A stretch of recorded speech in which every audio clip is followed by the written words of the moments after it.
Double After Hours podcast. Take one.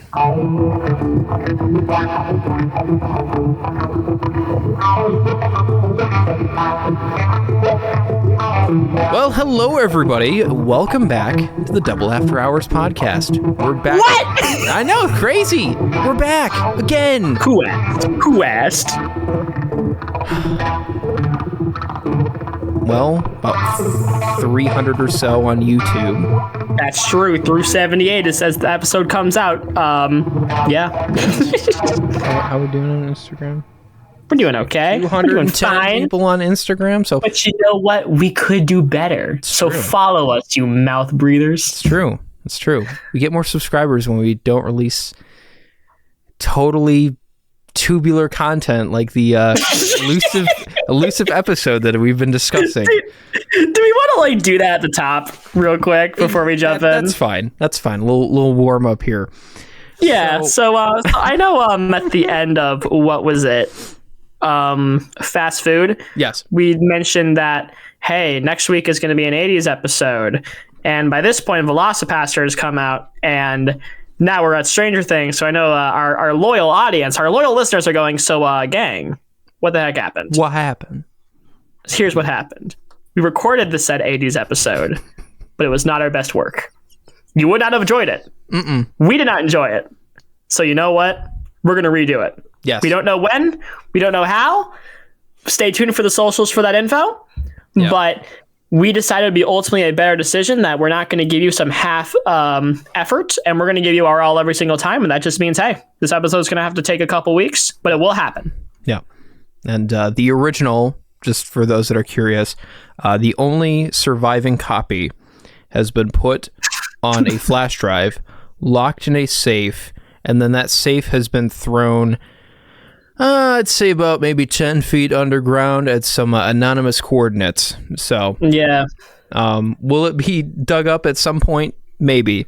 But that's for you to find. X marks the spot, so go find it. Exactly. Best of luck to you. But with all of that exposition being said, yeah, we never established who we are. No, we did not. I'm Aaron Gresser. I'm the guy who buried it 10 feet underground at anonymous coordinates. And I'm here with Charles Robison. I'm Charlie, and I was there to watch one of my children get shanked, so that was pretty rad. Listen, he was writing down the coordinates. I don't know what to tell you. No, I know. We had to kill him. No questions asked. Is he like on top of the flash drive in the safe? So that tree, did we plant a tree? Yes, we did. I think we did plant a tree over it. So no, I dropped him in the 6-foot hole, and I dropped the safe on him so he can't move. And then I started I couldn't remember the order that we put them in. Yeah. Oh no, yeah. I mean, we threw the boy down first. We threw the safe with the hard drive in it, so his chest is collapsed. His ribs are broken and bleeding. So there's no shot he's climbing. Then we buried him, and then we planted the tree. So we took life, gave life. It all evens out. Don't ask. So they're going to dig up the tree, and then because they're going to be looking for the kid, right? And right. No, they're not. Okay. He was unpopular.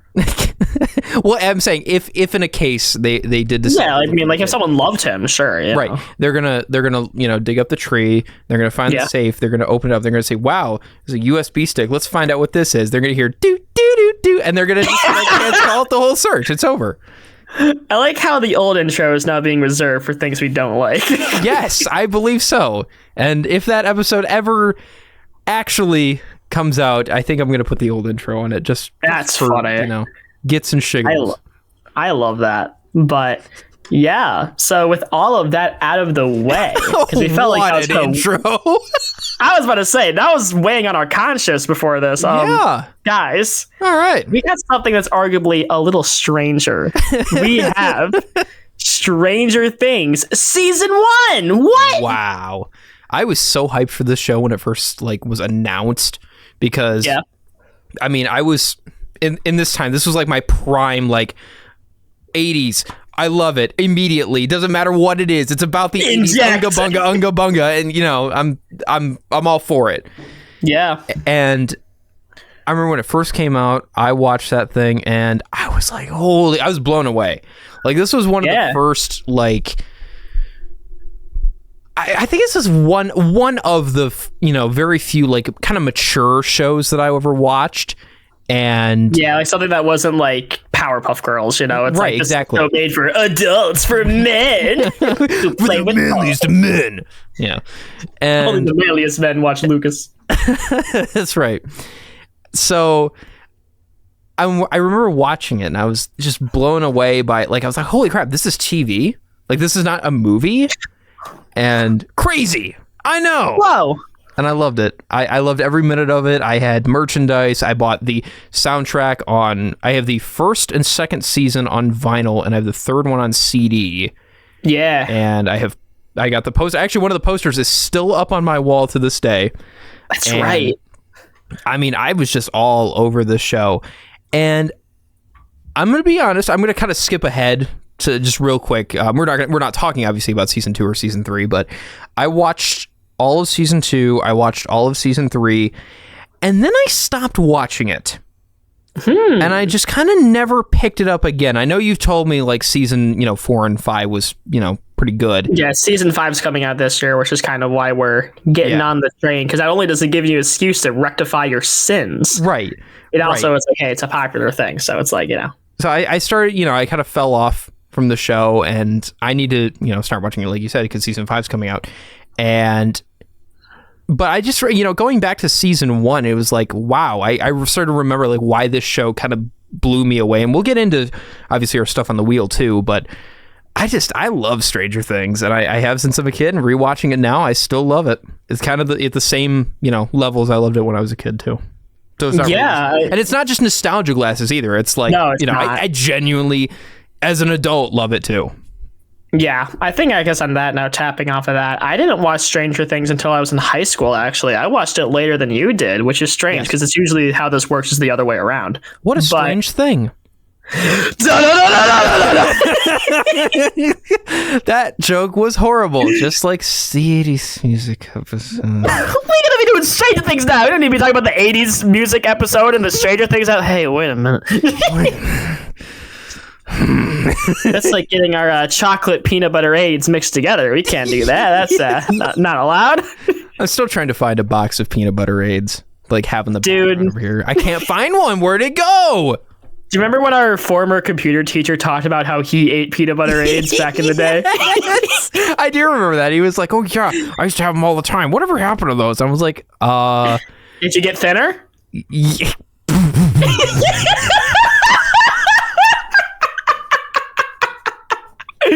Answer the question real quick.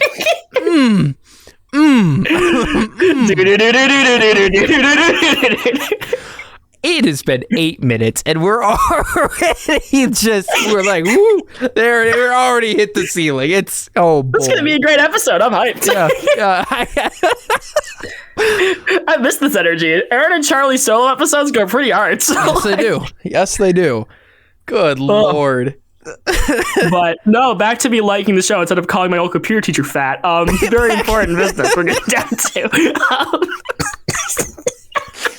Oh my God. I'm going to hell. I'm right there with you. I'm going to the upside down, man. Send me there. But there you go. Hey, that's on theme. But anyway, my point is that Tanger stings.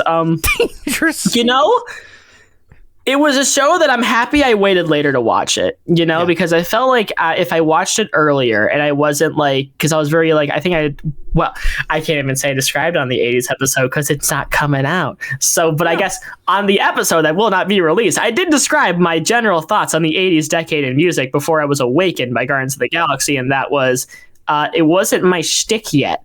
So I had to grow up and realize that I was being a little piece of crap and actually grow a pair. And I was like, okay, I see what y'all are cooking. And there are moments in the show where it feels a little too 80s circle jerk, if you get my drift, where it feels like there's moments where the show has to stop to show you an 80s reference. I honestly think it's worse than the later ones. So in here, it's fine. There's nothing that's the moment, if I remember correctly, it was season 3 where they referenced New Coke and it was just stop. Mm-hmm. Just stop. But no, I love it. I think the characters are all very strong.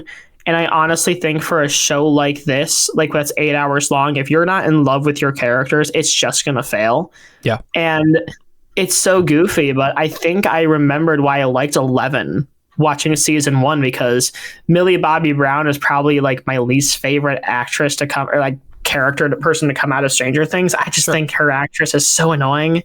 Like, I can't stand her. Like, she is a diva and a brat, and I just want to punt her to like the next moon. Go start another bad Netflix movie while like everyone else around you like actually succeeds. I just love that one meme where it's like the carrots are good too, and then she turns into like Gromit. Yeah, I no egos, Gromit. We've forgotten the egos.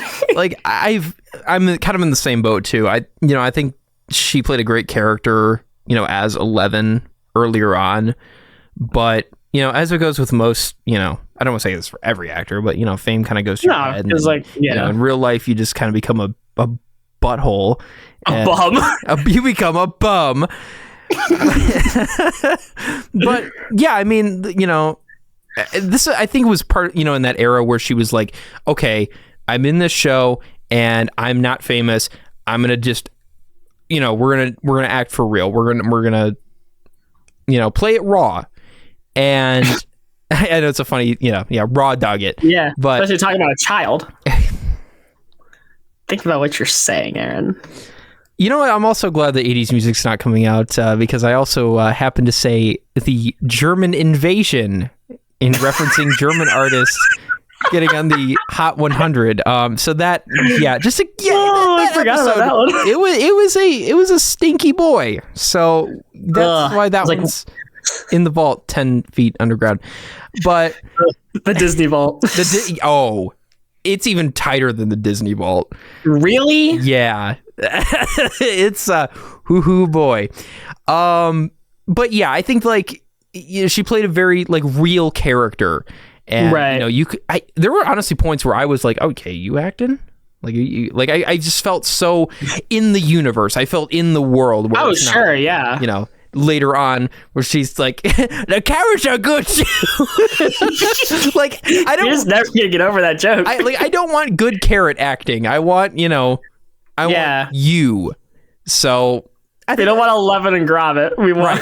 Right. I want 11 just being a really, really, really cool character, and it works very well in season 1. So. Yeah, and I guess like to kind of wrap this little preamble up, because I just kind of want to get some of my general thoughts on Stranger Things out of the way before we get into wheel stuff. Because we're not doing quick synopsis for this, because this is an 8-hour long TV show. I'm not doing that beat for beat. I'm gonna keep it a buck for y'all. We're just gonna talk about the stuff we really want to talk about. It will return though. It's not going away. So. Oh yeah, we'll put our Infinity War level end credits thing where the quick synopsis will return. Just like in characters of Captain America and Star-Lord, all those guys. Quick synopsis. He's in there too. Quick synopsis will return. He's in the Ass Ventures. Everyone knows that. Yeah, of course. But anyway, no, I just back to the point of characters is that I think what makes this show really work is that other than its iconography and its wonderful pacing and editing, is that its characters are insanely strong. I mean, I genuinely mean this, but when it comes to like your main characters in season 1, like your Mikes, your Dustins, your Lucas, your Wills, your Nancys, your Jonathans, your Steves, there's not a bad beat. Yeah. There is not one bad beat. And I think that's so impressive. As so many other successful shows, like, I don't know, this for some reason, this is the first one that comes to my head, Buffy the Vampire Slayer. Okay. Like, even if that... Hear me out. All it's right, like I'm hearing you out. That show's also pretty good, but it also has its bad beats when it comes to characters that you're stuck with for a while. Sure. Or like movie franchises also have your bad beats. Like there's always that character that you're not gonna like. And honestly, I think even if that rule was broken by later seasons of Stranger Things, and I'll get into it there, is that season 1, the major characters are not bad beats. No. Not at all. And I think that's so impressive. Right. But other than that, I love the editing of the show. I think it's very quick paced. I love the iconography. Like, I know I talked about how circle jerky it was when it came to 80s references at times, but honestly, most of it I thought also really worked. I think the fact that I was able to explain concepts so easily to the audience is so impressive. And I love that because there's a lot of goofy things going on in this show that might be hard to get general audiences to latch on to. And I think the fact that it was able to happen is so impressive. And there's just so many things about this season that I adore. And I think it's a perfect season of TV largely. And it's what made Stranger Things the biggest show, I think, of our generation, kind of, you know? Sure. Yeah. Other than that, we'll get into it with specifics with Wheel, but that's all I got. Yeah. So our first item up for bidding is some goofy side characters, which is specifically what you wrote. So we're going off those titles. No, yeah, because, I write things for the Wheel sometimes, and like my exact thoughts were, man, some of these side characters are so freaking goofy. Mm-hmm. But I love it though. I keep thinking of Steve's like bully friends. Yes. Or whatever, and they're just so freaking stupid. Oh yeah. But it's like, I think they actually work in this regard, mainly because I think a lot of what this show is so good at doing is taking your classic 80s stereotypes and what you think you know, and just turning that totally on its head. Yeah. I'm going to use Steve as my example for this because I love Steve. Okay. Steve is like in my top 3 favorite characters of this show. And even if I don't think they fully got it in this season, that like he gets better as the seasons go on, you get that classic moment of like, you think he's going to be the bully, but then he's the nice guy, but then he's the awful guy, and then he loops back around to being the chill guy. Mm-hmm. It's never like he's fully a jerk. And most of the times what I enjoy with Stranger Things characters is that they're never playing it too straight. And most of the time I have my problems with, we're going to get into it with season 2 with Max's brother, is that I hate it when they just play it straight when it comes to the tropes. Sure. But for the minor characters, I think it's hilarious. Like, I keep thinking of Mike's dad and how freaking awful he is. Yeah. And how, like, he's like, listen to your mother. And, like, his whole family is crumbling around him. And the wife is like, look what happened. He's like, what did I do?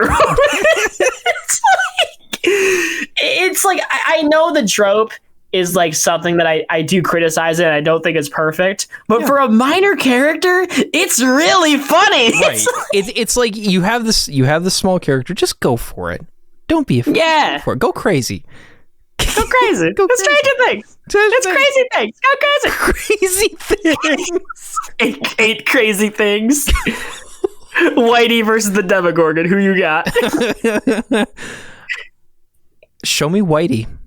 Show me. If you want to kidnap my son and turn him into a guy, that's a technical foul. Where is my son? Eleanor, where's my son, Whitey? Eleanor's sitting there. This is a crossover that needs to happen. I want Eleanor to be a Demogorgon. Please. Make it happen. Like, I like the idea that they walk into the Upside Down. She goes, "We tricked you." There you go. Oh my god! You took my wig. Now I'm gonna eat Barb. Yay! He just got really mad at Eleven's goofy out wig. There you go. Anyway, but I guess perfect segue because, guys, I'm a professional. Professional segue guy. No, because we'll talk about Barb really quickly here. Yeah. Listen, justice for Barb. Don't get me wrong. Like, she was there for 2 episodes and got freaking wrecked. I guess technically 2 and a 10th if you count her bit in episode 3. But sure, it's moments like that where I think the show is so economical about its storytelling, where even though Barb was not even the focus of those first 2 episodes, you still kind of naturally want to care for her. Yes. Because like they didn't like that was a stereotype that I think was fine, where she was, kind of like the nerd best friend, but then she gets freaking whacked, Right. Like, she was definitely the least interesting of the cast, but like I don't know. Like, I know there's a lot of theories around Barb. Like, Barb is somehow still alive and she's going to show up in season 5 as like the Demogorgon or whatever, like something goofy. Like, people still think she's around.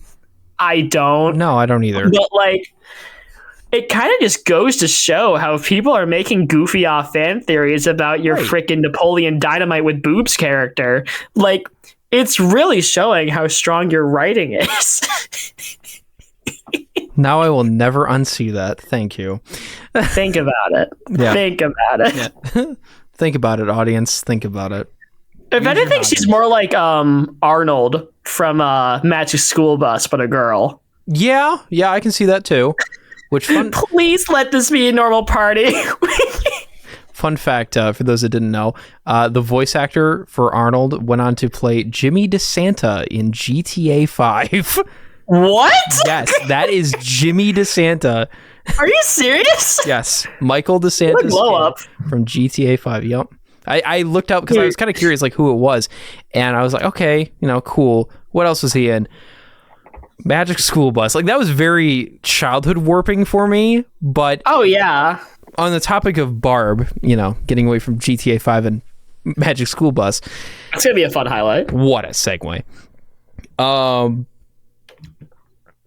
I felt this kind of the same way with Barb, where, I kind of wanted to see where the character went. Because, I don't mind the nerdy buddy sidekick. Like, yuck, that's what I am. Wow. Crazy how media. It's crazy how you media. realize that life is more like art and art is more like life. Whoa! Your move, Paramount. Your move, Netflix. So, but yeah, God dang it. But yeah, I really, it's crazy stuff, man. But that's major things one could say. Yeah, right, exactly. Whoa. But that's, I wanted to see where this character went, and because I don't mind like the nerdy buddy sidekick thing, obviously mirroring my real life, and. I first when she died, right? Which spoilers, she dies. Yeah, just in case you weren't obvious about it, like she gets freaking wrecked by the Demogorgon, like the beginning of episode 3, and she dies. Like I don't know if like you're listening to this and for some reason you haven't listened to watch Stranger Things, even though it's been 9 years. A spoiler alert. Yeah, she dies. She died. Hey, Aaron. Yeah. Something just came up. I think Barb died. Breaking news, Barb died.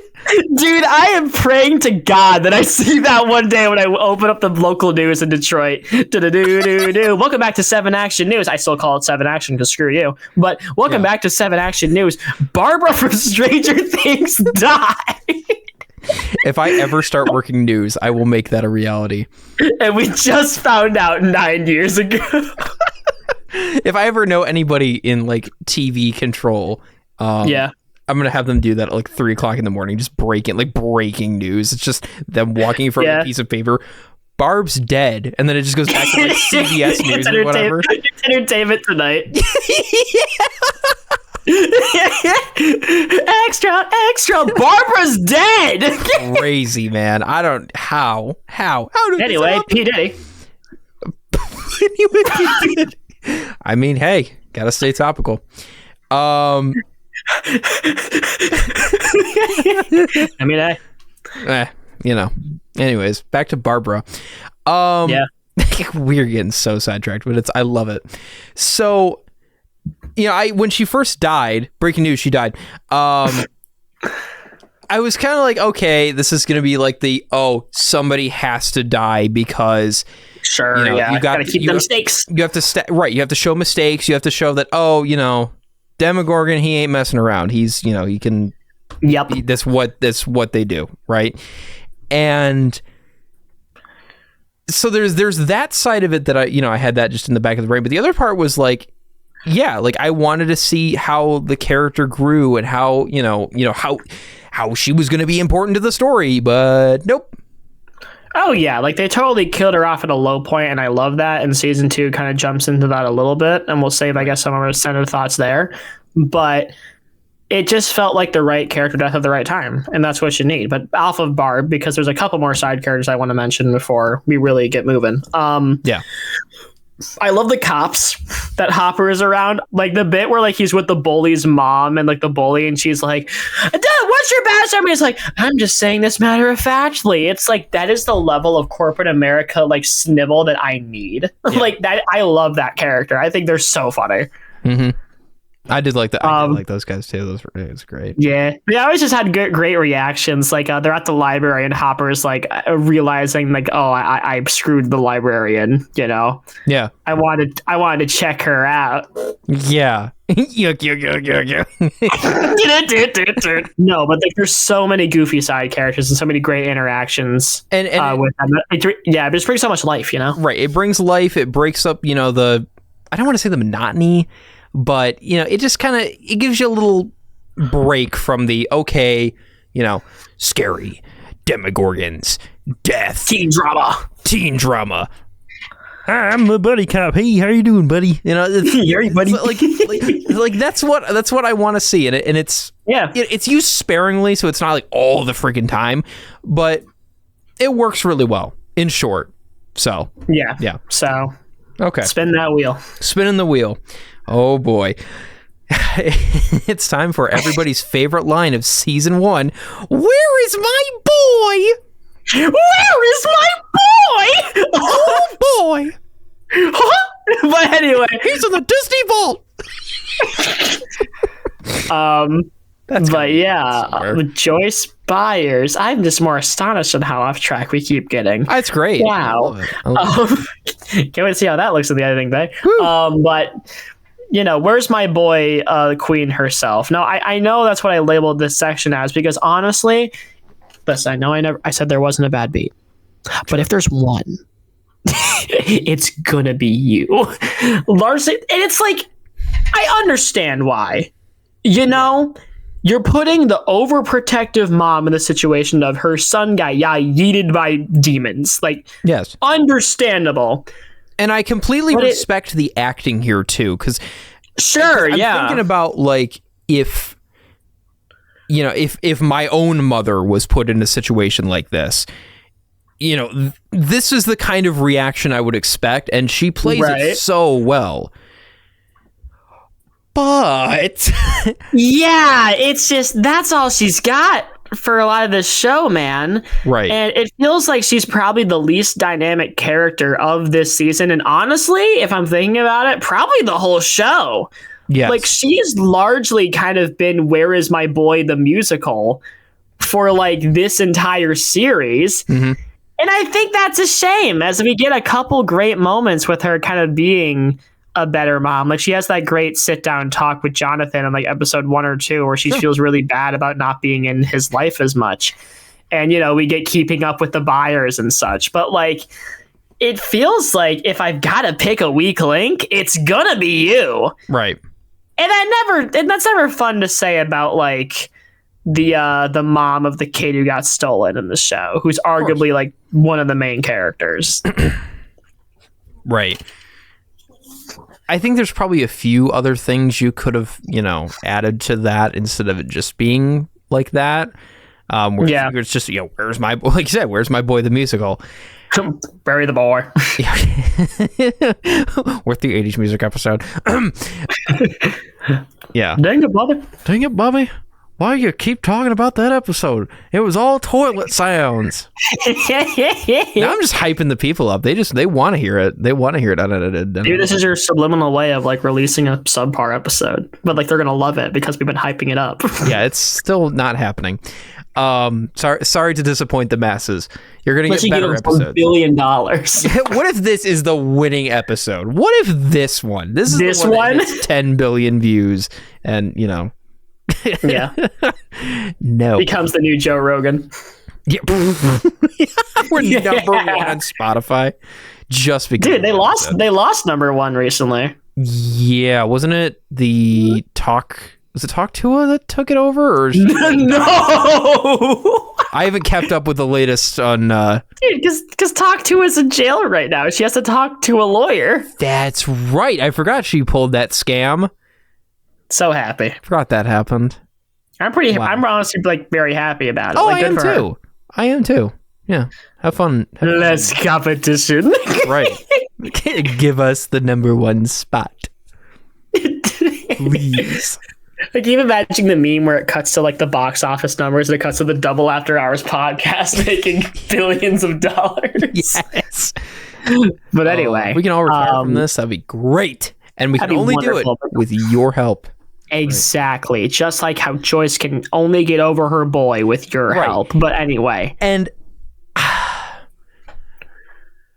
when I think about it, and I'm, you're the creative writer here, so I'm sure you. No, well, yeah, but sure. Oh, that's right. I forgot you're taking home ec. Yeah, that's canon. Yeah. Yeah. But when I think about it, it's like, okay, you have the depressed mom thing, you have the freaking out, wigging out mom. Where's my boy? And it's not a lot of other modes, right? I'm just trying to think of some other things that you could, I'm sure you could have her like helping out with trying to do that instead of just being where's my boy until like the very end when she goes and buys all the Christmas lights and stuff. But, yeah, and like to her credit, she is making a lot of decisions. Like she is hanging up the lights and the one that figured out how to talk to Will, and she burst the hole through her home and oopsie poopsie. Which really only happens like later on, though. It happens. The lights thing happens earlier. It's a slow progression, though. That's the thing. Right. It definitely feels like she's not moving as fast as the other characters. Right, which I don't see as really a bad thing because that also kind of mirrors like a real life thing. Like, sure. Obviously, if I was, kidnapped by freaking upside down universe, like aliens, I don't think my mom's first thing is going to go, my mom's first choice is, I'm going to go get the Christmas lights. Like it's completely understandable.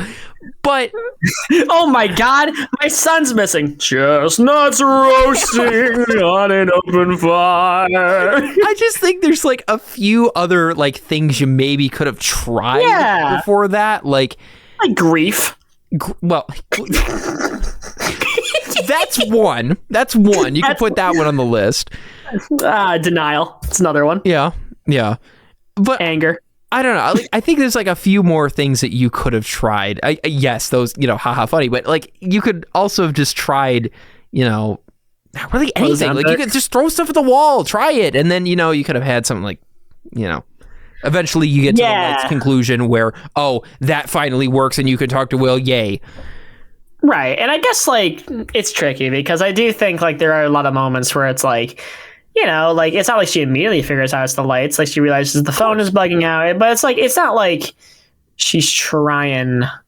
I don't know. That's such a nitpicky thing, and otherwise a very good season of TV. Because but it is the 1 week length. It's a checks and balances thing, where like it's a weird way of explaining it, but that's what I say. It's like she's got the grieving mother thing and then she eventually, figures it out, but you don't want to, and that's a good way of doing it. Sure, it has its issues, right? But on the other hand, if you had her just doing all kinds of, like immediately figuring it out and then, having all that, that's a problem too. So you have to kind of weigh it out to where it's, it's something that's, effective in the show. I guess this is a really bad way of saying this, but it's like effective. It works in the show, like how the plot is moving, but it's also not like, oh, I could do that too. That's great, buddy. Where it's not like stupid, like stupid like easy Bill to figure out. Like something Bill from King of the Hill, right? Well, it's not so bad, Hank. I mean, your son got stolen, but it's like at least you get another room. Don't go in the upside down, Hank. The upside down was made from squirrels. It's their evil dimension for punishing us for taking their nuts. King of the things. The king of the things. Those dang old Demogorgons, they're gonna come out, they're gonna kill you, man. Dang old Demogorgons. That dang old Demogorgon from that dang old energy plant, they're gonna be doing all these dang old. Oh my god. I want Boomhauer and Stranger Things. That's a lot to ask it for. There you go. But yeah, that's what I'm trying to get at here. Is it's like, you have to have it where it's fun to watch. And it's not like, it makes the audience think like, oh, well, no kid in Sherlock. Right. Because it took a while to figure out the lights thing, and it was like the first time watching it. I remember when I was a kid, when I was first watching it, it was like, okay, that I did not really see coming. And sure. As a first time, and really as a coming back to it, I think that's very important to have, like, where it's not super obvious to the audience, and well, that's really a given for a lot of things too, but you know what I'm trying to say. Yeah, no, I get you. The character felt like it wasn't on the same playing field. They didn't have enough, like, things going wrong. Well, I guess, their son's gone. I guess that's wrong enough. I don't know. It's wrong enough. That's already, you're already like there, I'll save some of that for when we get to the kids, because I think my thoughts on that are a little more eloquent. But yeah, spin the wheel. Okay. Where's my boy? Wow. We're already talking about the kids. What? All right, we're up to Finn. Finn. Oh, Finn Wolfhard, Mike himself. Now, okay. It's so tricky because to expose myself just a little bit, I grew up watching Game Grumps. Okay. And I'm going somewhere with this, I swear. But I grew up watching Game Grumps, and on Guess Grumps, which is their show where I'm going to give you a wild guess what this show's about. They bring on guests to play video games. What a shock. But I'm blowing my mind out here. Breaking news. There's guests on Game Grumps and Barb's dead. Guest Grumps has a guest on it. Real hard-hitting material. But anyway, crazy. And one of their guests that they had before season 2 came out was Finn Wolfhard. And it's some of the funniest Let's Play material that I think you can watch right now. It's like Dan has a great line where he goes, if I was any more excited to hang out with a 13-year-old right now, I'd be in a prison. But God, I love Dan Avidan. But I say all of that and say that Mike had such a specific charm that I don't think he ever replicated in any other season of the show here. He was your POV character. He was your everyman. But he had this stinge of innocence to him, in his performance. I think part of that comes from the voice. This is naturally when you're that young, your voice is going to be a little higher. But it comes off in the way he's acting too. And the characters bring it up in universe. As soon as Elle shows up, he turns into a different person, And he just felt like such a realistic depiction of what, like, a kid. And that's so hard to find. It's like it's such an easy low-hanging joke to make, but like kid acting is usually not that good because I think most people just don't know how to write kids. I'm still learning, obviously, and most kids are just not that great at acting because why would they be? They're kids. Sure. It's that ultimate duology of suckage that just I think a lot of kid characters fall into, including Anakin from The Phantom Menace. When are we going to talk about Star Wars? I'm not sure, but I hate The Phantom Menace. But yeah. Yeah. Breaking news. The Phantom Menace is bad. Man, this is like headline city right here. Good. I was about to say 3 a.m. on Entertainment Weekly has nothing going on right now. Or Entertainment Tonight or whatever. It is over. I was about to say, I do love the idea of a character announcing very old things as news stories. I think it's a fun bit. Yeah. But I think that's why Mike really worked. Is because he was such like a specific kind of kid that you could see as an everyman.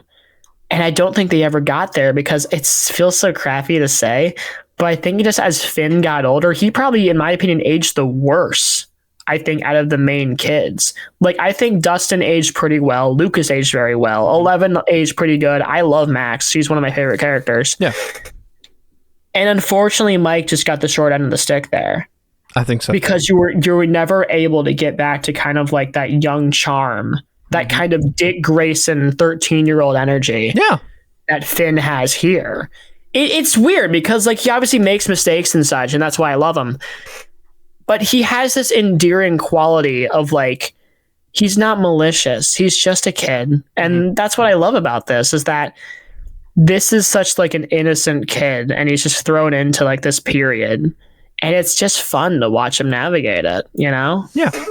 Yeah. And I think that wholeheartedly too. It's the same thing that we were talking about a little bit earlier with 11 and Millie Bobby Brown, where I think that like that raw you kind of acting, obviously that that's for a lot of things too, where, that triumphs over, faking it.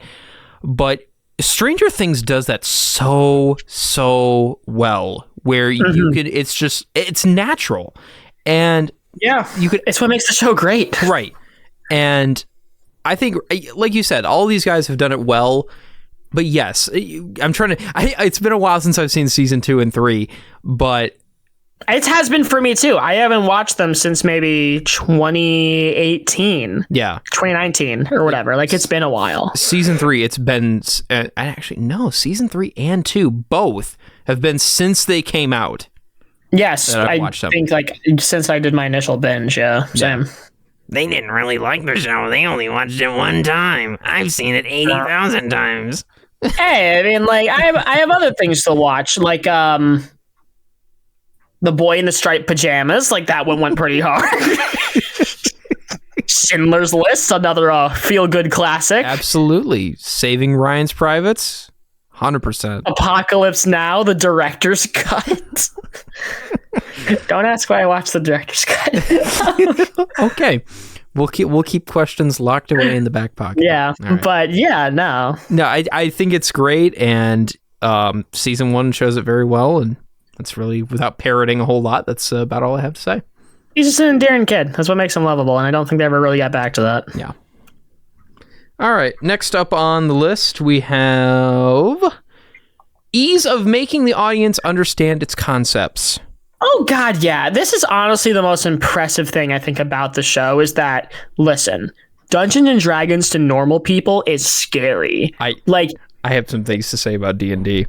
No, sure. I mean, I can imagine, but as someone who has grew up around, surprisingly, I don't play D&D. I know that's going to come as a shock to y'all because that seems like my thing, but surprisingly, even I have restraint. But my point is that you can tell it was a show made by people who wrote and like did D&D. Sure. Like, you can really tell.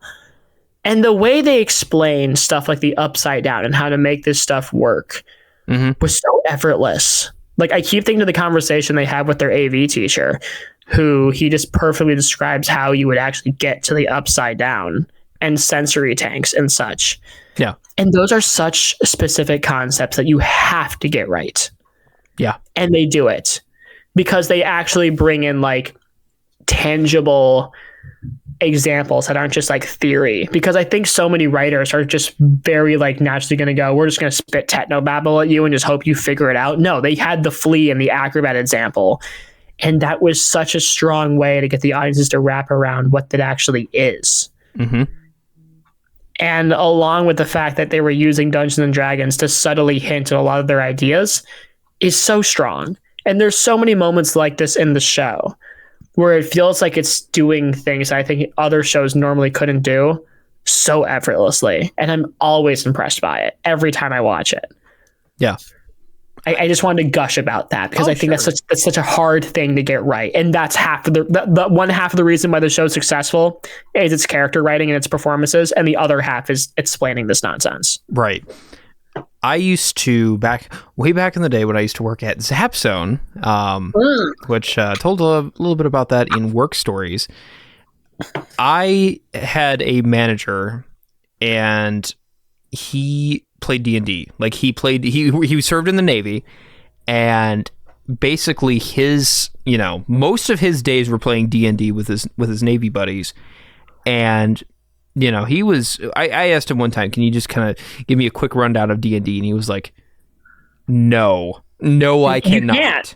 You can't.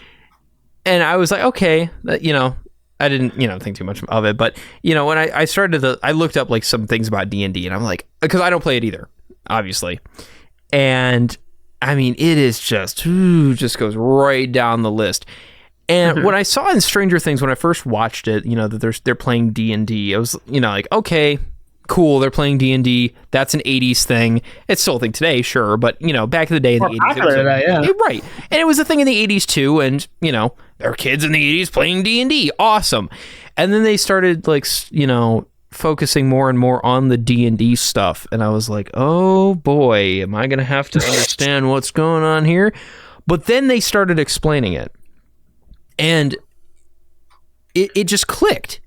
And I was like, how in the world? How? Whoa! Slow down there, Chief. How did you make D&D make sense to somebody who's never seen it and or cared about D&D ever in their entire life? And like you said, it was seamless and it was effortless. How all of that just kind of like clicked. I get it now. Obviously, it doesn't explain the entirety of D&D. That'd be great if D&D would click just like that. I'd be playing every night, but it doesn't. Right. I guess that's a job for Baldur's Gate. Maybe. Yeah. But it really works well. And I love that part of it where, you know, there's a lot going on in Stranger Things. If you're listening to this and you've never seen it, there's a lot of crazy. I know, but there's a lot of things. Breaking news: Stranger Things is really complicated. Breaking news: Stranger Things just released. Holy crap! 9 years ago, there's 4 seasons. What happened here, gang? Wow. Yeah, I mean, it's the show that was so good at gaslit people into thinking they were nerds. Yes. You know? Oh my God. No, I mean, that's always been my read. It's like Stranger Things is so good that it made people pretend that they were nerds and they were bullied. Yeah. I'm going to break down something for you right now. You weren't. But break it down, Mark. Like, Liz, I can tell who's a true nerd or not based on their sense. So it's like, I've been doing this for a while. Sure. So it's like, but the show is so good that it makes people pretend. Or it gets people into stuff, and that's great too.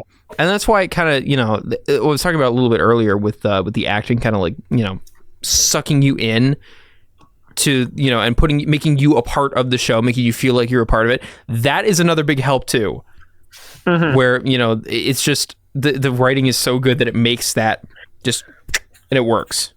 Right, and also the credit to the actors is that, listen, it's so cliche, but it's true. It's not just an acting thing, it's just a public performance or speaking thing, is that if you can tell who you're listening to or who you're looking at is really engaged with it, you will be too. Yeah. You know? So. Yeah. It's magic.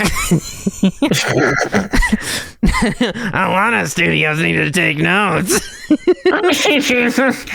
Actors, start to care. Start acting. Your move, Oscars. Oh my God. This is coming out after the Oscars, so who knows who won. I'm hoping for a Dune sweep. But anyway, it's probably not going to happen. But anyway. The Oscars. I might catch a little bit of that, maybe. The last 2 ceremonies were really good. I don't know. Hopefully they continue the streak. Yeah, we'll see. Don't mess it up, Conan, okay? Thanks. I love Conan. I'll think you'll do great. Don't get your performance from the back. Don't do it. Listen, if Conan brings out the masturbating bear for the Oscars, I will freaking flip out. Yeah. It'll be a great day. Great night in television history. He hands out the award. Masturbating bear, no! That's a real character he had, by the way. I'm not making that up. What a character. Spin the wheel. We love you, Conan. We would love for you to be a guest on this podcast. Please. Please. All right, up next is oh boy, it's Stephen King time. Yeah, so okay, here's the other half of what this show is. The show is so good it makes people pretend they read Stephen King. Now, I'm going to tell you something up front. I haven't, because like most people, I can admit when I haven't seen something. Sure. But you can, even as someone who's maybe only watched the It movies and knows and you've seen another Stephen King production. How could I forget Children of the Corn? How could I forget? What was the stupid kid's line? Malachi? Malachi. It was the other one. The small child. Whatever. But anyway, you get my point. Like there you go. Yeah. That's a great episode. Children of the Corn was a banger. But he was ignorant.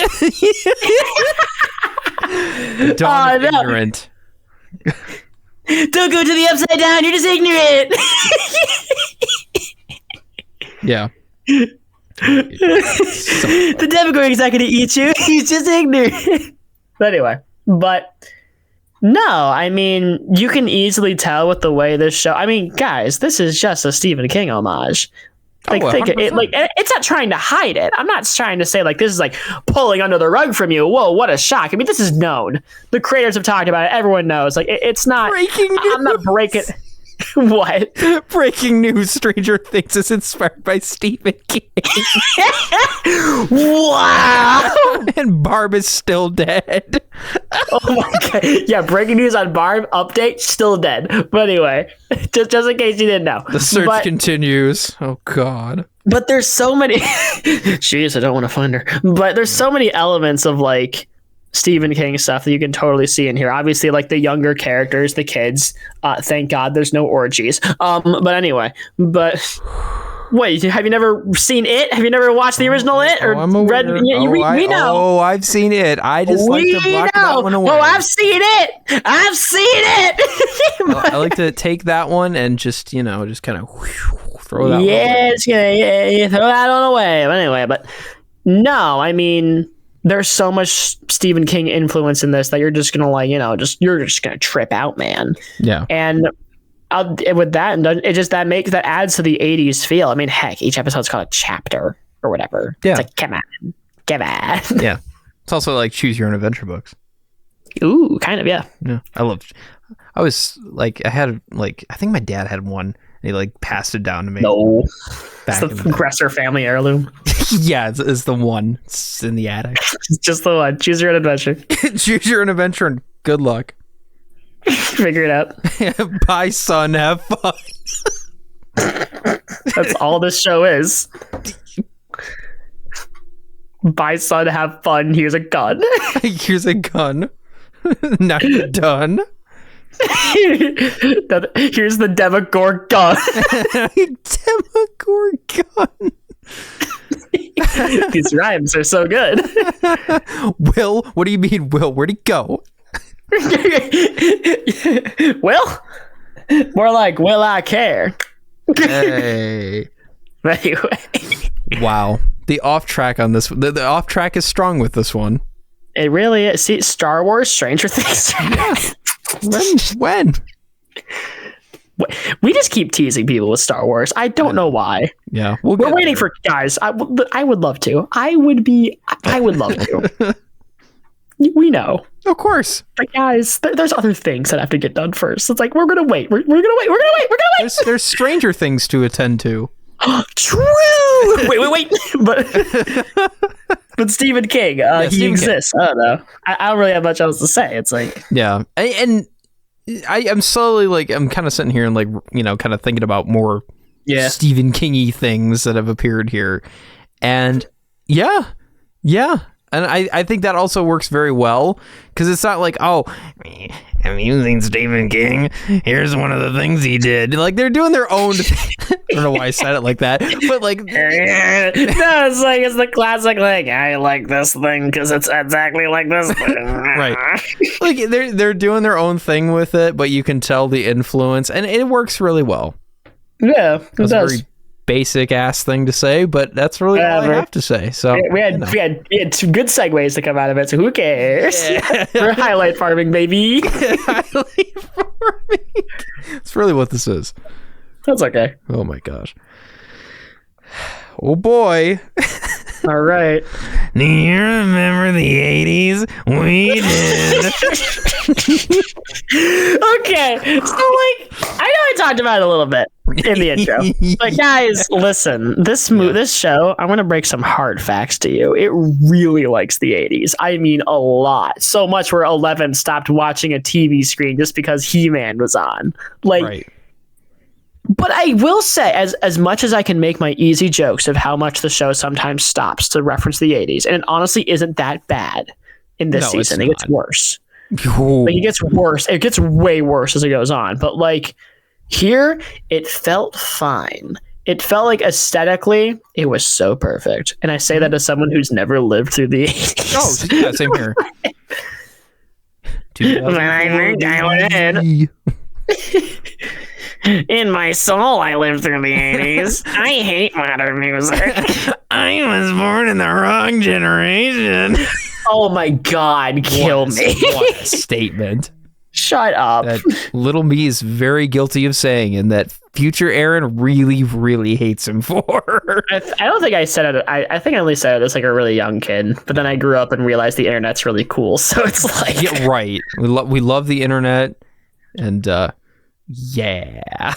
No more linear entertainment. YouTube only. but like you could do that, but like the 80s, you know, they exist. Yeah. And it's largely what gives this show this identity. I guess this is a solid segue to talk about the songs that they use. Oh, sure. And obviously there's a couple moments where it's like they just start blasting Africa at you, I think in like an episode 2, when Steve and Nancy are like making out, if I remember correctly.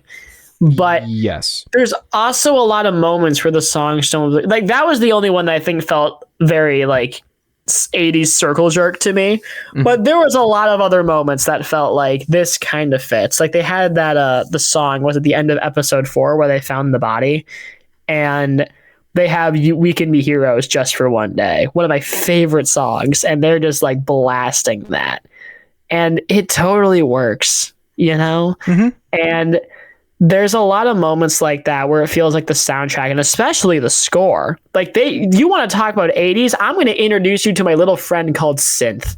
Like there are so many moments in the soundtrack and the score where it feels like this isn't just like set dressing in the 80s, like some movies set dress in the 2000s. No, this is like even down to the sound design. This is the 80s. And I love that. Yeah. I really appreciated that. It's why moments like in season 4, to kind of skip ahead, when Max is running away and like, oh my God, like Running Up That Hill by Kate Bush, as overplayed as that song became that summer. Oh my God. Moments only like that could have happened with Stranger Things. And now, Kate Bush, because of how punctual. Kate Bush has another song. It's like Army of something. That's really, really annoying in my opinion. I don't know who found that song. It's that.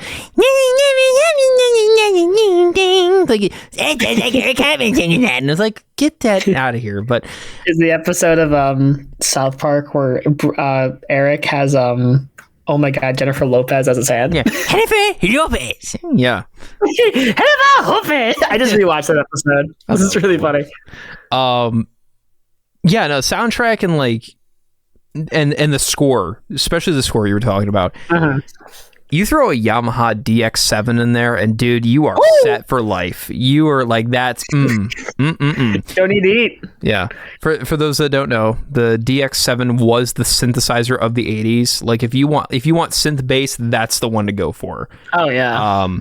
And funny thing, actually, that same chip that was used in that synthesizer is what basically makes the Sega Genesis.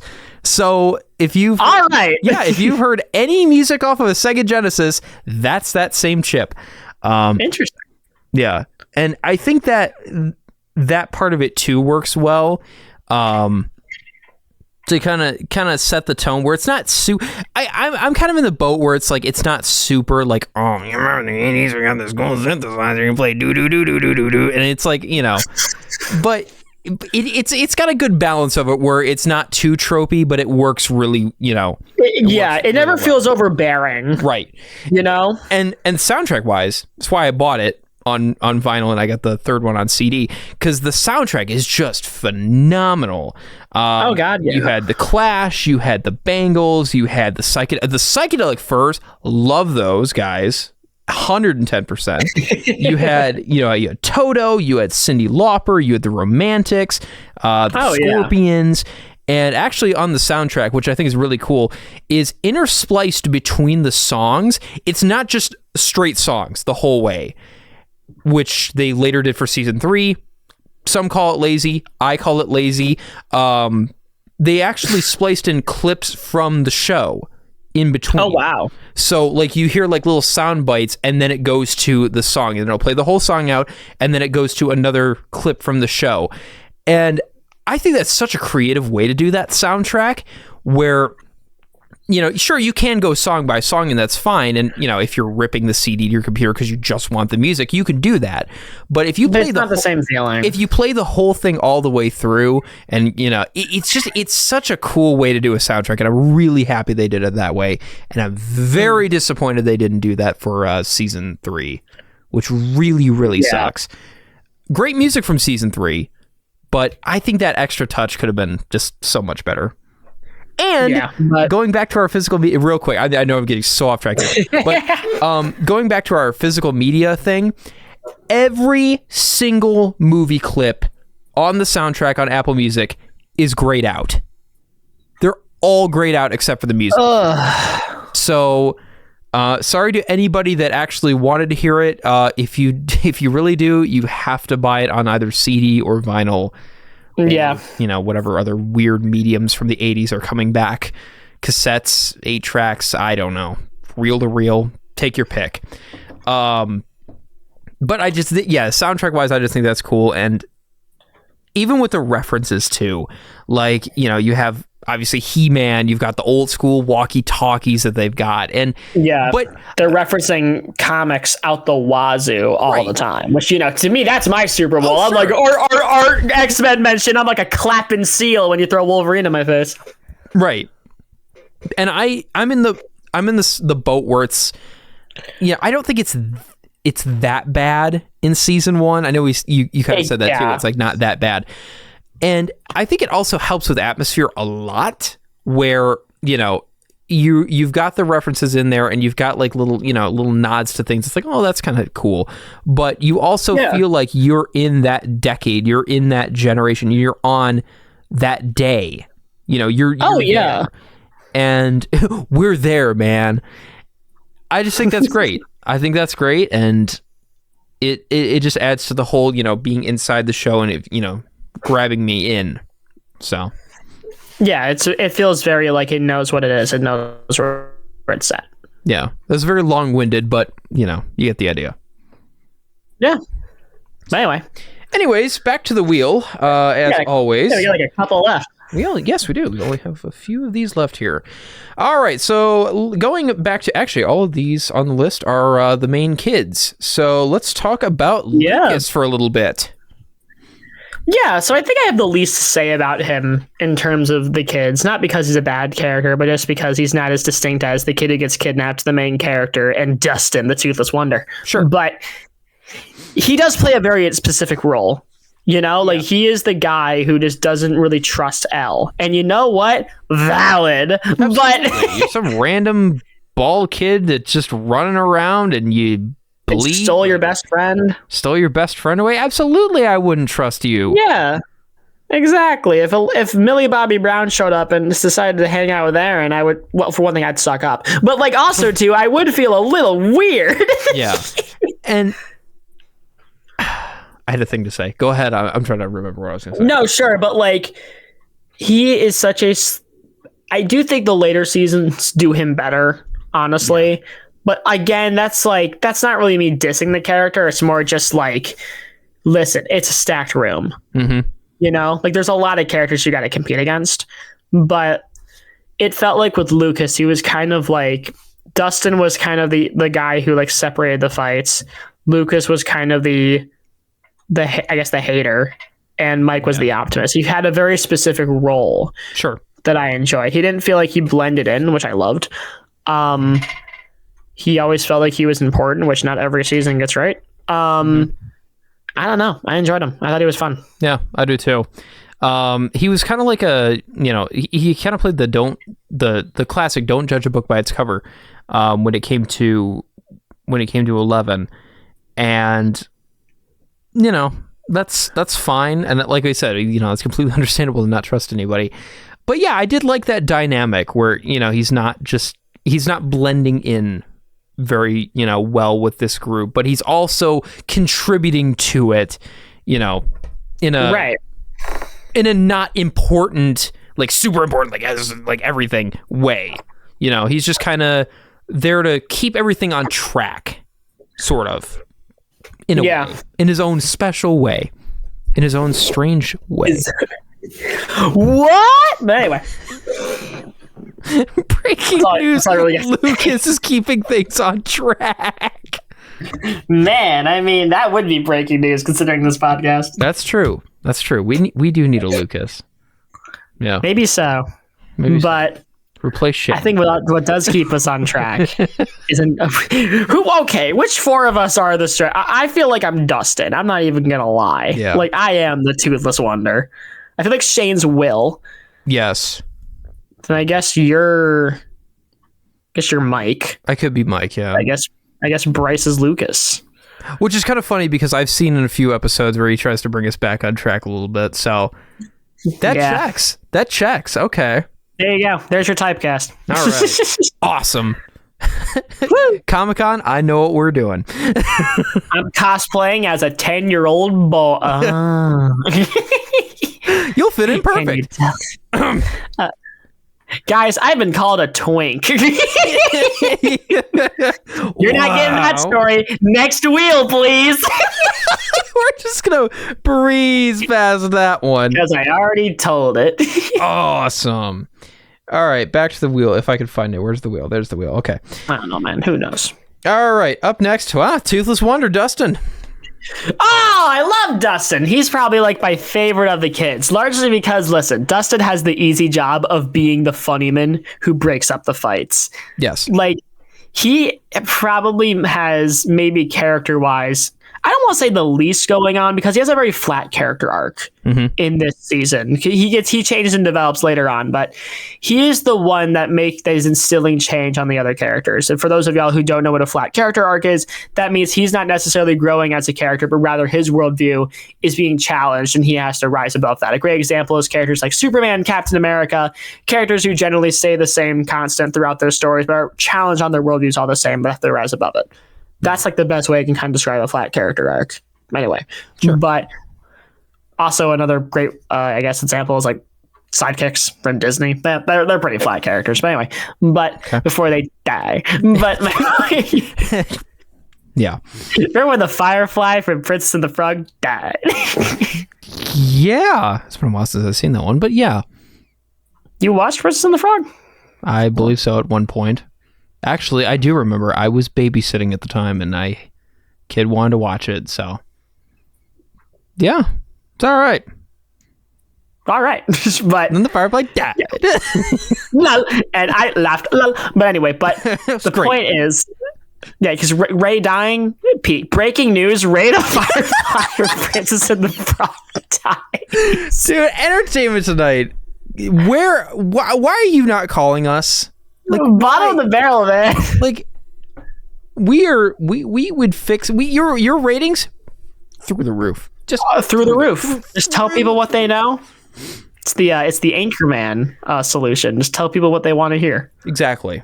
Like Anchorman's so good. Like most cable news networks. Oh, Aaron, be careful now. Yes. I know what network he's talking about. The Cartoon Network. Yeah, I'm talking about Space Ghost Coast to Coast. Oh, yeah, the greatest news of all time. Absolutely. But anyway, should we do a Space Ghost episode? That'd be funny. I would love to. I love Space Ghost. But my point on Dustin. But yeah, he has the easy job. He just gets to be the funny guy, you know? Obviously, like, he's never like feeling like he's incompetent because he does challenge Mike on like his views on like what's been going on with the group lately. Yeah. And he is the one to break up the fights, and he is the one to kind of reason with everything. He's the level-headed one, and you need that in a group. Like, and also because I know a lot of people are going to ask this, like, if a character doesn't change, are they necessarily a good character? No, like, it depends on the story. It depends on the situation. Mm-hmm. Dustin as a character in the season doesn't have to grow and change. That's Mike. That's Lucas. Will has to not die. That's like, you know, his growth and change. And Elle has to do a lot of growing and change. You know, we'll get into that later. But I thought Dustin was funny. I loved the kid. He's my favorite. We've met the actor before, which is a fun fact. He's super cool in person. I have his autograph still. I think it's in my... It's in my book. It's in my closet. We went to... Was it Motor City Comic Con?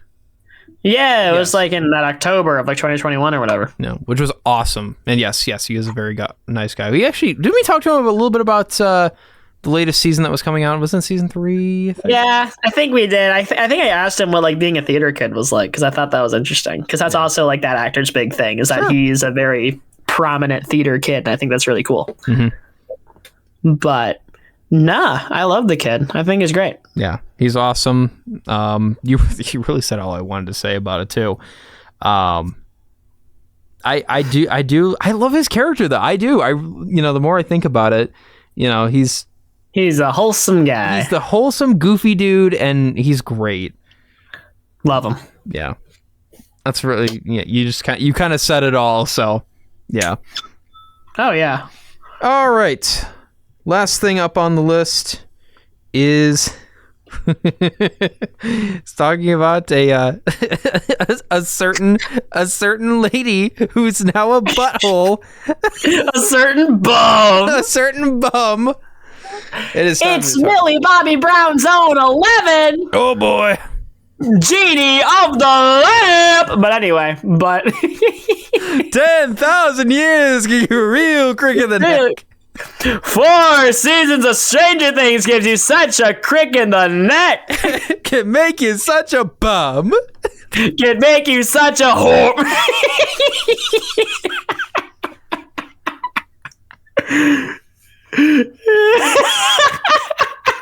Wow, Genie, you got really really weird there. Yeah. Man, can you tell I grew up watching Aladdin? Oh yeah. Next time you on the show, may I call you Al? May I call you Dick? How about 11? Here, boy.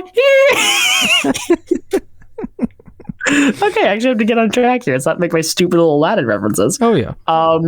No, but 11. When's Aladdin coming? Your move, Disney. But anyway. You need to talk about Aladdin next. Do we? I mean, I would love to, but we got to save that one. But anyway. That's coming up. Don't worry.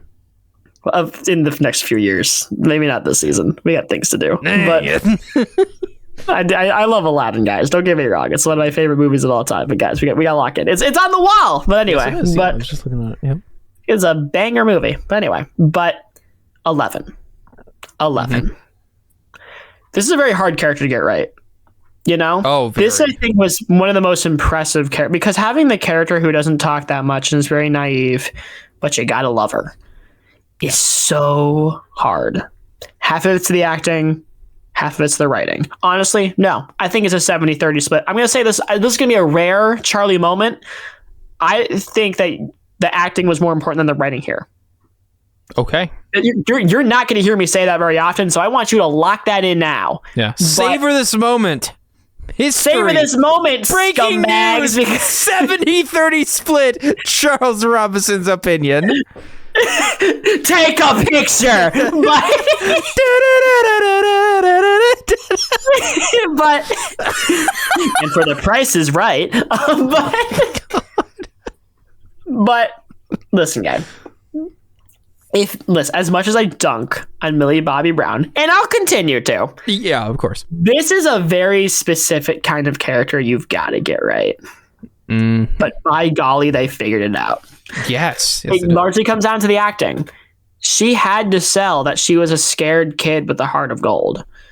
She has the same energy as I think Lucas even said it herself, like a stray dog. But by golly, that's what kind of works, you know? Mm-hmm. And part of it is that you have to rely so much on your physical acting. You have to rely so much on your little moments that you have to overextend yourself on screen and on stage. There's so many little character quirks that I could point to, where the moment after she makes the bully piss himself, and she kind of walks away with a strut. That's cute. That's funny. Yeah. She's such a specific kind of scary but funny character that I think is really hard to get right. But because Millie was actually really able to sell someone who seldom talked, but you could understand their deal fully just on their face. That's so hard. The scene where they're walking on the train tracks before it's revealed that Elle was messing with a compass. You can tell something is up based on just how she's walking. Mm-hmm. It's that specific. And that's what makes it work. This show lives and dies by its characters, which is why it hasn't been killed yet. Mm-hmm. And Elle is one of the reasons for it. Yeah. Wow. When you think, after you watch the show and you really start thinking about it, it's kind of what I'm going through here. She doesn't have a lot of voice lines. No. A lot in the show. That's okay. And that's perfectly fine. It's, she's doing her thing. And yeah, the stray dog thing and analogy, once you think about it a little bit more and you kind of, you really, really, really start paying attention to it, it's very tough to, yeah, you're right. It's very tough to do. And I said this in the very beginning too, so I don't really want to parrot myself, but she played a character that seems like, oh, she came out of a freaking research laboratory. She's had basically no background at all. And, you're escaped. You meet up with, you meet up with a bunch of guys that are just like, they're looking for their friend, and, you're just there. They're just thrusting all their responsibilities on you. Right. It's like it's like mixing the friend groups. It really is. It's friend group, dude. I am always scared when I mix friend groups because there's just so many jokes that I know won't fly within different separate groups. It's like, oh, right. And I think that was portrayed very well. Especially, if you have multiple friend groups. If you don't have friends, this doesn't apply. But I remember one time I was at your house, Aaron, and I said, like, man, I don't get friends, as in the TV show. Yeah. I just didn't understand it at the time. And your mom was like, well, you have to have friends first. That will always stick with me. That's, oh my God. I am going to That is your mom do it too. I'm going to go home and ask her about that right now. She might not remember it, which will make it really funny. That's even better. Oh yeah. That sounds like it. But yeah, no, it's the mixing friend groups thing, and they played it off so, even when they were like stowing her away like E.T. Like, yeah. Like, and I'm that has to be an E.T. reference. There's no way they didn't just like go, oh yeah, we're gonna put her there and just pretend it's not E.T. E.T. exists, guys. Breaking news. Breaking news, they stole from Spielberg too. No! But I can kind of see the Spielberg too, a little bit. Just a pinch. Yeah. Just a pinch. A lot of King. A lot of King, but just a pinch. A lot of Stephen King, a lot of Dungeons and Dragons, a nut hair of Stephen King. Yes. Or nut hair of Steven Spielberg. Steven Spielberg, yeah. Huh. They stole from all Steves. And there's a character named Steve. Steve thing. Steve things. You can write your own fan fictions about that one. Yeah. So, but yeah, no, I love the characters, and like it just really goes for everybody. They all just play this character so well, and I'm just parroting, at this point. But what? No. Yeah. So that's about all the thoughts I have on that one. Yeah, and that's Stranger Things, man. And wow, I love this season of TV. Stranger Things season 1 was so good. Didn't need more. Well, we know the answer to that because 3 more seasons are available to watch and 1 more is coming on the way as we're recording this. So clearly the demand was somewhere. Right. But guys, we're going to get into those seasons at a later date. Stay followed, stay tuned. We can't wait to talk about them because obviously, like, hey, these are fun shows to talk about. Of course. Hopefully the other 2 will be here when we do that. But, I think that's honestly all we have to say. But in short, it's a great show. In case for some reason you haven't seen it yet, I'd recommend giving it a shot. It's just a lovely 8-hour bit of TV that I think everyone needs to watch. And don't be surprised when Barb dies. Yeah, don't be surprised when Barb dies. I mean, there's death flags and then there's Barb, Yeah. But yeah, that's all I really have to say. But before we go, listen, gang. Yeah. Next week. I know that this next week's segment's going to need a little work because when we said next week with the 80s episode, ooh boy. That's its own little special, special snowflake. Yeah, it's its own little special snowflake. No, you're right. But next week, guys, we're going back to the Spider-Verse. Because, guys, please. Last year we talked about Sam Raimi's goofy little Spider-Man movies. And this year, they're not as goofy, but in their own special ways. We're going to be taking a look at the Mark Webb duology of Amazing Spider-Man 1 and 2. So next week is Amazing Spider-Man 1. I haven't seen it since I was a kid. I don't think Aaron's ever seen it. I know Shane and Brice have seen it. We'll be seen the whole thing. No, right. You've probably seen the clip where Stan Lee is the librarian, like Spider-Man's fighting the Lizard. You've seen that, because that's a good clip. But I can't wait to talk about it, because I have very strong feelings on these movies. These will make for fun ones, and I cannot wait for you guys to jump back in. But in case you love what we do and you want to support us, thank you, by the way. We have a bunch of social links and other links you can listen to us. That's going to be coming up in an end card after this. Make sure to subscribe and follow. We're trying to get to 1,000 subscribers by the end of this year on YouTube, and we're at 378 as the time this episode comes out. It'll probably be more than that, but again, we record these in advance, so who knows what it'll be.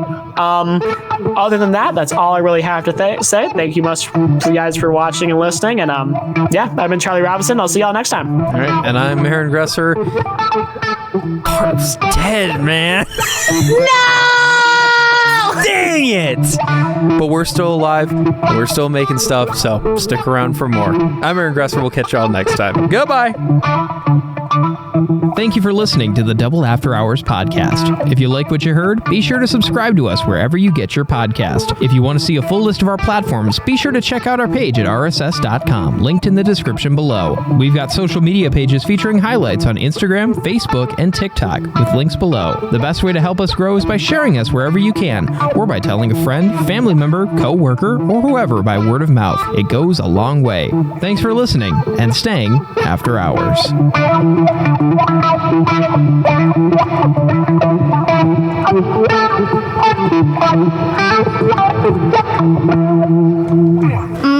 I don't like shredded carrot, but these are great.